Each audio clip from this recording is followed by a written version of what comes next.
नमस्कार दोस्तों, मैं हूं शुभम अग्रवाल। आपका स्वागत करता हूं डीएनएस क्लासेज में।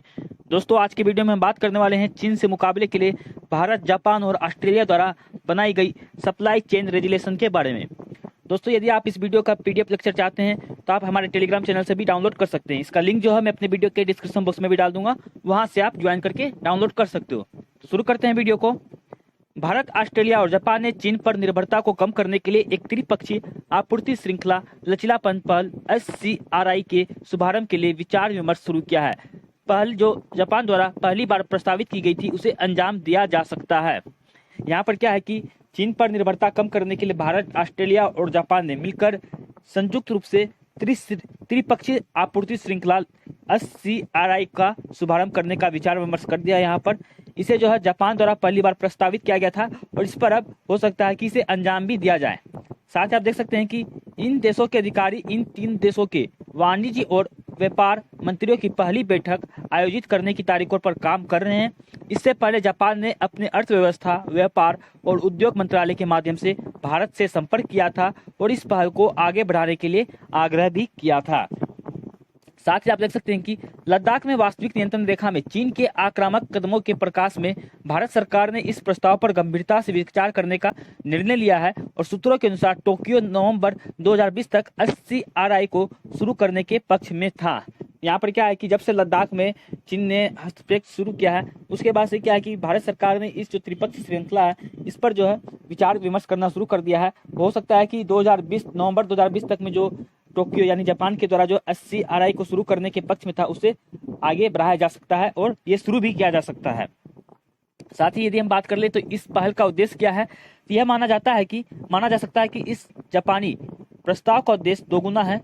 एक तरह से एक प्रत्यक्ष विदेशी निवेश को आकर्षित करने के लिए इंडो पैसिफिक को एक आर्थिक महाशक्ति में बदलना और दूसरा भागीदार देशों के बीच परस्पर पूरक संबंध स्थापित करना। यहाँ पर क्या है कि इंडो पैसिफिक में एक आर्थिक महाशक्ति बदलना एक फायदा तो ये हो सकता है, और दूसरा क्या है कि जो भागीदार देश जैसे ऑस्ट्रेलिया, जापान और भारत, इन तीनों देशों के बीच में आपस में जो संबंध होंगे वो काफी ज्यादा अच्छे होंगे।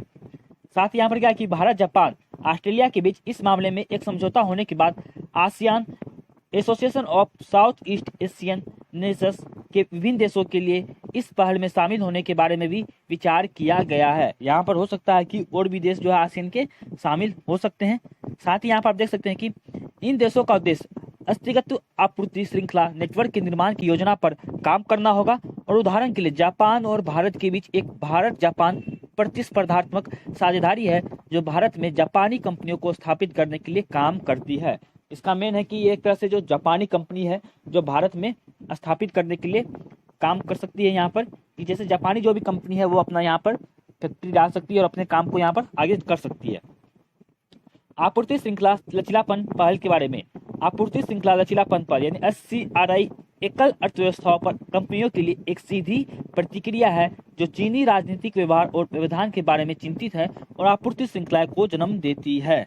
यहाँ पर क्या है कि SCRI जो है, सीधी बात एक तरह से कहे तो ये चीनी कंपनियों के कारण जो है, यहाँ पर चीनी कंपनियों की जिस प्रतिक्रिया हो रही है उसको देखते हुए यहाँ पर राजनीतिक व्यवहार और व्यवधान के बारे में चिंतित होने के कारण ही इसे चालू किया गया है। तो हो सकता है कि SCRI जो है यहाँ पर शुरू हो जाए। साथ ही यह आपूर्ति श्रृंखला बनाने का उद्देश्य इंडो पैसिफिक क्षेत्र में अपने लचीलापन में सुधार करना होगा, जो इस तरह के प्रयास के माध्यम से अपने सुरक्षा कारणों के लिए एक सुदृढ़ आर्थिक प्रोफाइल विकसित करने में सक्षम भी होगा।